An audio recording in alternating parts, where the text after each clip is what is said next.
Chaos was witnessed in the Parliament today with the Joint Parliamentary Committee report on the Waqf Amendment Bill being presented. The opposition protested against the alleged deletion of dissent notes, which then turned into a walkout from the opposition.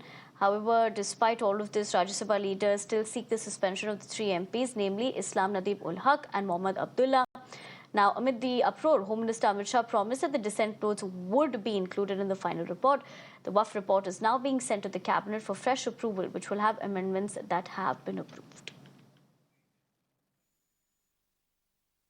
जो वक़्फ़ board की JPC की report है, जिस report में अनेक सदस्यों ने अपना डिसेंट नोट दिया है, वो नोट देने के बावजूद भी प्रोसीडिंग से निकालना और उन मेजॉरिटी मेंबर्स के व्यूज सिर्फ उसमें रखकर बुलडोज करना ये ठीक नहीं है।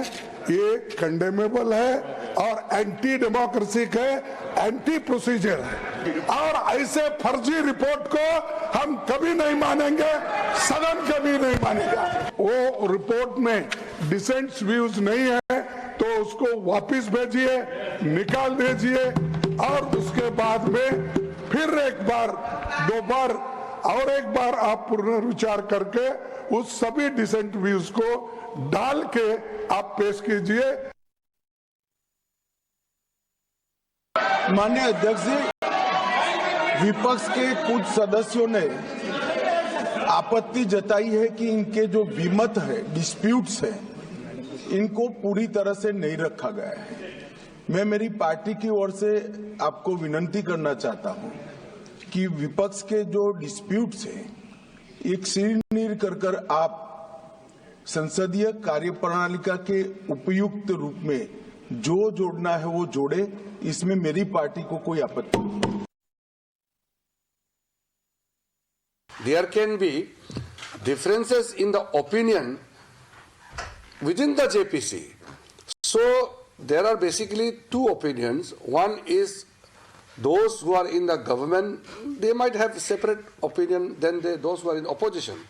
But even the opposition views are also been put in the annexure. So it is wrong to say that the opposition's dissent notes are not included in the JPC, which is wrong.